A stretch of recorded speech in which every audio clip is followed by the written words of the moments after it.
But I hope that I hope the world notices what kind of friend Russia is. I hope other countries that Russia has alliances with and that Russia is assiduously courting to be a, quote, partnership, notices how Russia reacts to their friends. Where's Russia? Where's Putin? All of a sudden, you can't find him. Now, I'm delighted with that. I'm just delighted. But this was very, very predictable. With friends like Russia, I say this to every country in the world that might be thinking about partnering with Russia. With friends like Russia, who needs enemies? Welcome back to Right View Nation, where we don't sugarcoat tyranny, we don't bow to globalists, and we certainly don't pretend that thugs in suits are strategic allies. We expose them, period. Today, we're diving deep into the massive geopolitical wake-up call that's shaking up Iran. And trust me, it's long overdue. The mask has officially slipped. And if you still think Russia is some kind of noble superpower fighting Western imperialism, I've got beachfront property in Tehran to sell you. Let's get straight to the point. Where is Russia? Where is Putin? That's not just a rhetorical question. It's the cry of desperation coming from Tehran right now. Their so-called best friend, their nuclear partner, their fellow America-hating soulmate, has gone ghost. Like a bad ex who takes your money and blocks your number. For decades, Russia and Iran have strutted around like brothers in arms, grinning and grunting as they undermine the West, funded terror groups, and spread chaos through Syria, Ukraine, and beyond. You remember when Putin invaded Ukraine? Who did he call first? Iran. Iran happily handed over drones, artillery shells, and ammo. Every day, Iranian munitions have been used to slaughter civilians and fight Ukraine's resistance. All in the name of partnership. Well, guess what? Now that Iran is in trouble, Putin is nowhere to be found. Mr. President, where is Russia? Where is President Putin? I asked that question in light of what's been happening over the past week in Iran. Where's Russia? Where's President Putin? You couldn't find either one of them with a search party. Dog the bounty hunter all of a sudden couldn't find President Putin. All of a sudden, even Google can't find Russia. I thought Iran and Russia were peeps. I thought they were best friends. I mean, for decades, Iran and Russia have had a partnership where they have attacked everyone in the freedom-loving West. They're best buds. Now, I know Iran has a relationship with China, but that's more transactional. China just likes to buy Iran's cheap oil. With Russia and Iran, it was supposed to be a deeper, more meaningful relationship.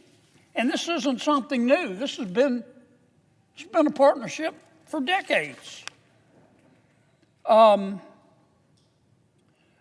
remember when Putin invaded Ukraine, one of the first allies he turned to was Iran. And Iran sent Russia ammunition. And Iran sent Russia artillery shells. And Iran sent Russia drones. And Iran has sent Russia drones and ammunition and artillery shells every single day of the war. So where's Russia? I mean, it hadn't been a good week for Iran. Where's Russia? On Monday of this week, Iran's top diplomat met with President Putin and asked for help. You know what President Putin said he would provide? Nothing. Zero. Zilch. Nada. Some kind of friend. And you know, it's not the first time that we've seen President Putin's true colors. It's happened before. You would think that Iran would learn. The month after Iran, through Hamas, attacked Israel back in October of 2023, Iran immediately asked Moscow to supply Iran with, because Iran knew what was coming, and so did Hamas. They knew retribution was coming from Israel. Iran asked Moscow for jet fighters, for attack helicopters, air defense systems, and training jets. And Iran was sure that their buddy Putin would be there. Putin sent them a few jets and said, "Go away, don't bother me." And then, not long ago, when Israel took out the better part of Iran's air defense system, its Golden Dome wasn't exactly golden. It was more like tin. But the Israelis took it out. Iran asked Russia, said, "Look, we have to rearm. We're naked and alone here. We need more air defense missiles to shoot down the Israeli planes." President Putin said, "Go away. Don't bother me." What a friend. President Putin has done it to other countries. Russia has had alliances not just with Iran through the years. I'll give you a couple of examples. Armenia. Armenia and Russia were best buds. Two peas in a pod. But when Armenia got in a war with Azerbaijan, let me say that again, Azerbaijan, once again, you couldn't find Russia with a search party. Iran and Russia worked together to prop up al-Assad in Syria. Remember that?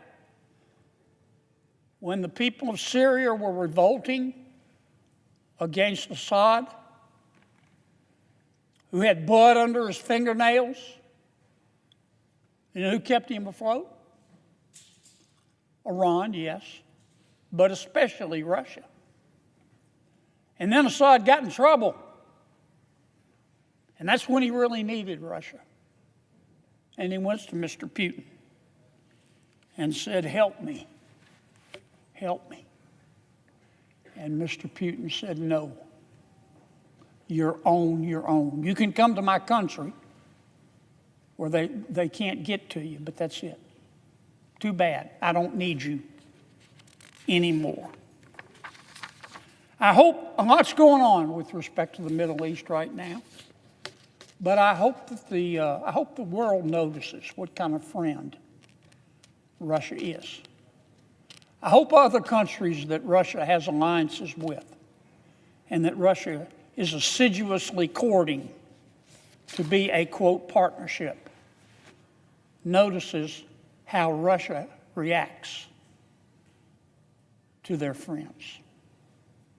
Where's Russia? Where's Putin? All of a sudden, you can't find him. Now, I'm delighted with that. I'm just delighted. But this was very, very predictable. With friends like Russia, I say this to every country in the world that might be thinking about partnering with Russia. With friends like Russia, who needs enemies? On Monday, Iran's top diplomat flew his sorry self to Moscow, desperate for support. You know what Putin gave him? Nothing. Not even a polite excuse. Just cold, calculated silence. That's what strategic partnership looks like under the Kremlin. You serve their war effort, and when you need help, they slam the door in your face. And honestly, that's what you get when you lie down with vipers. Oh, but it gets worse. This isn't the first time Putin has turned Iran into a punchline. After Iran backed Hamas in their sickening attack on Israel last October, they knew retribution was coming. So what did they do? They ran to Daddy Putin, begging for jet fighters, helicopters, training aircraft, and missile defense systems. Help us. We're exposed, they cried. Putin's response: a few rusted jets and a metaphorical get lost. That's not a friend. That's a user. That's a cold-blooded operator who'll drain your resources and toss you aside like yesterday's propaganda. And you know what? Iran still didn't learn. Just weeks ago, when Israel destroyed a huge chunk of Iran's air defenses, took down their so-called Golden Dome, which was more like spray-painted tinfoil, Tehran ran to Russia again. Please, we're defenseless, they said. Putin's answer? Go away. Don't bother me. It's almost poetic. The snake bit the hand that fed it. And frankly, I couldn't be more thrilled. Because this entire situation is a reminder that authoritarian regimes don't trust each other. They just use each other. Until they don't. Let's be very clear, this isn't just about Iran. Putin's track record of betrayal spans the entire globe. Take Armenia. For years, they were Russia's loyal little brother. They trusted Moscow to defend them when Azerbaijan came knocking. But when the war began, Russia disappeared faster than Hunter Biden's laptop files. Take Syria. Putin and Iran both propped up Bashar al-Assad, the butcher of Damascus. When Assad was drowning in civil war, he begged Russia for help. What did Putin say? Too bad. Hide in Russia if you want, but don't expect anything more. It's a pattern, folks. A grotesque, repeatable, and predictable pattern. So here's the million-dollar question for the rest of the world. Are you watching? Are you paying attention, North Korea? Are you listening, Cuba? Venezuela? Even China, you better take notes. Because today it's Iran being ghosted. Tomorrow it could be you. See, Putin isn't a partner. He's a predator. He doesn't care about your ideology, your struggles, or your sovereignty. He only cares about one thing: power. If you don't help him gain it, you're dead weight. So if you're a rogue nation hoping to ride Moscow's coattails to global dominance, let me warn you now. With friends like Russia, who needs enemies? Meanwhile, what do we stand for? We're not perfect, but the United States of America has alliances that actually mean something. We stood with Israel when Hamas struck. We stood with Ukraine when Putin rolled in. And we'll stand with any nation that respects liberty, freedom, and human life. Our enemies don't understand that. Because tyranny doesn't have loyalty, it only has leverage. That's why Russia is losing respect. That's why Iran is scrambling. And that's why we, the American people, must stay strong, stay focused, and stay ready. The world is watching, and the cracks are showing. Iran thought they had a brother in Moscow, but what they had was a bloodsucker in a suit. And here at Right View Nation, we're going to keep calling it out every time. So do us a favor, hit that like button, share this video, and subscribe if you believe in standing for truth, strength, and unapologetic American values. Drop a comment below and tell us what you think about Putin's betrayal, because the world needs to hear your voice, not just theirs. Until next time, stay bold, stay vigilant, and never, ever apologize for loving your country. This is Right View Nation, and we don't flinch. God bless you, and God bless the United States of America.